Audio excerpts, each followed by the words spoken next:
제7장. 이스라엘 자손들이 온전히 바친 물건으로 말미암아 범죄하였으니, 이는 유다지파 세라의 증손 삽디의 손자 갈미의 아들 아간이 온전히 바친 물건을 가졌습니다. 여호와께서 이스라엘 자손들에게 진노하시니라. 여호수아가 여리고에서 사람을 베델 동쪽 베다웬 곁에 있는 아이로 보내며 그들에게 말하여 이르되, 올라가서 그 땅을 정탐하라. 그 사람들이 올라가서 아이를 정탐하고 여호수아에게로 돌아와 그에게 이르되, 백성을 다 올라가게 하지 말고 2~3천 명만 올라가서 아이를 치게 하소서. 그들은 소수이니 모든 백성을 그리로 보내어 수고롭게 하지 마소서.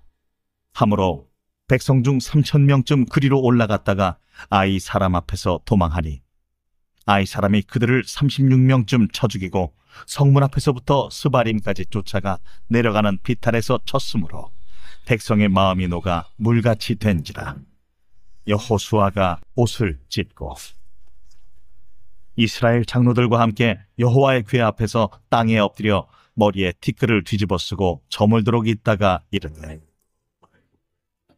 슬프도소이다 주 여호와여, 어찌하여 이 백성을 인도하여 요단을 건너게 하시고 우리를 아모리 사람의 손에 넘겨 멸망시키려 하셨나이까? 우리가 요단 저쪽을 만족하게 여겨 거주하였다면 좋을 뻔하였나이다. 주여, 이스라엘이 그의 원수들 앞에서 돌아섰으니 내가 무슨 말을 하오리까? 가나안 사람과 이 땅의 모든 사람들이 듣고 우리를 둘러싸고 우리 이름을 세상에서 끊으리니 주의 크신 이름을 위하여 어떻게 하시려 하나이까? 여호와께서 여호수아에게 이르시되, 일어나라. 어찌하여 이렇게 엎드렸느냐? 이스라엘이 범죄하여 내가 그들에게 명령한 나의 언약을 어겼으며, 또한 그들이 온전히 바친 물건을 가져가고 도둑질하며 속이고 그것을 그들의 물건들 가운데 두었느니라. 그러므로 이스라엘 자손들이 그들의 원수 앞에 능히 맞서지 못하고 그 앞에서 돌아섰나니, 이는 그들도 온전히 바친 것이 됨이라. 그 온전히 바친 물건을 너희 중에서 멸하지 아니하면 내가 다시는 너희와 함께 있지 아니하리라. 너는 일어나서 백성을 거룩하게 하여 이르기를, 너희는 내 일을 위하여 스스로 거룩하게 하라. 이스라엘의 하나님 여호와의 말씀에, 이스라엘아, 너희 가운데 온전히 바친 물건이 있나니 너희가 그 온전히 바친 물건을 너희 가운데서 제하기까지는 내 원수들 앞에 능히 맞서지 못하리라. 너희는 아침에 너희의 지파대로 가까이 나오라. 여호와께 뽑히는 그 지파는 그 족속대로 가까이 나올 것이요, 여호와께 뽑히는 족속은 그 가족대로 가까이 나올 것이요, 여호와께 뽑히는 그 가족은 그 남자들이 가까이 나올 것이며, 온전히 바친 물건을 가진 자로 뽑힌 자를 불사르되 그와 그의 모든 소유를 그리하라. 이는 여호와의 언약을 어기고 이스라엘 가운데에서 망령된 일을 행하였음이라 하셨다 하라. 예, 이 여리고성을 정복한 후에 승리의 기쁨은 오래가지를 못했습니다. 하나님께 드려야 할 물건을 도둑질한 아간의 죄로 인해서 하나님의 진노가 공동체에 임한 것이죠. 하나님이 아닌 자신에게 눈을 돌린 이스라엘은 아이성과의 전투에서 패하는 결과를 맞이하게 됩니다.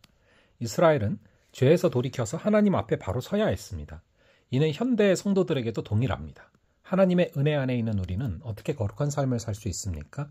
첫째로 우리는 하나님의 신실한 언약 안에서 거룩한 삶을 살 수 있습니다. 1절은 이스라엘 자손들이 온전히 바친 물건으로 말미암아 범죄하였으니 라고 시작합니다.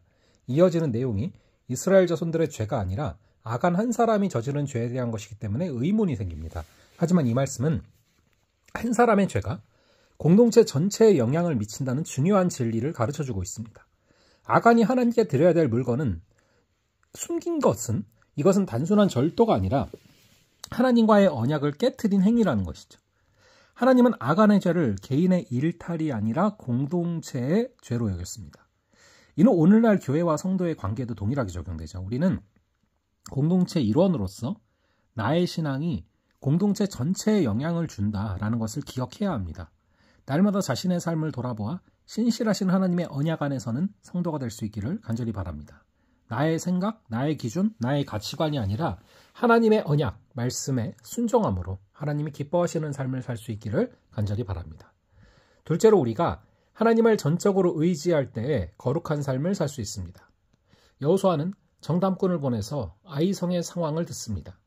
3절에서 정탐꾼들은 백성을 다 올라가게 하지 말고 2~3천명만 올라가서 아이를 치게 하소서.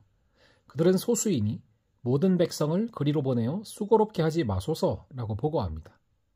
아이성 전투를 준비하는 과정 어디에도 하나님께 묻거나 기도하는 장면은 나오질 않습니다.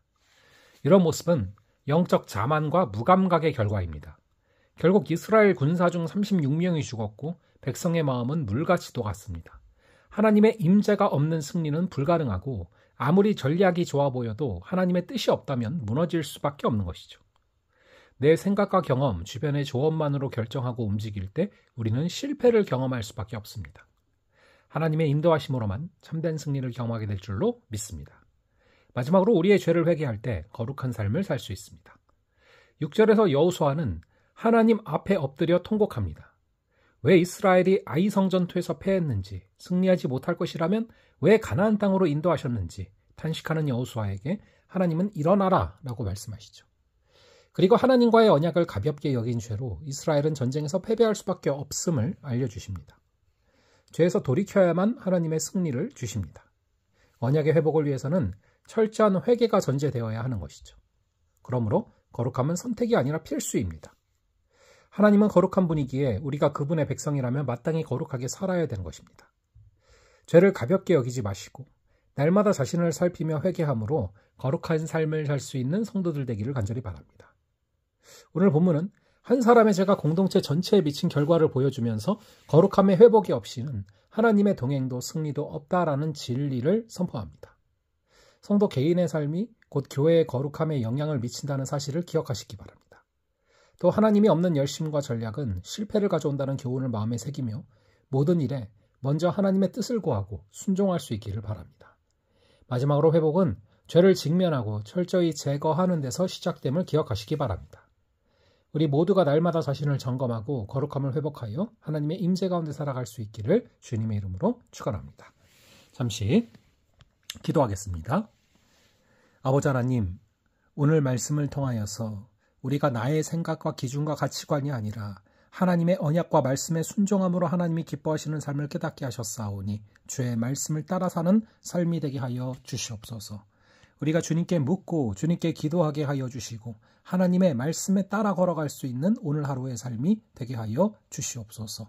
아버지 하나님, 우리가 주의 백성이기에 죄를 가볍게 여기지 말게 하시고 날마다 나를 살피며 회개함으로 거룩한 삶을 살아가는 순간순간 되게 하여 주시옵소서. 감사드리고 이 모든 말씀을 주 예수 그리스도의 이름으로 기도합니다. 아멘. 그럼 또 다음번에 뵙도록 하겠습니다.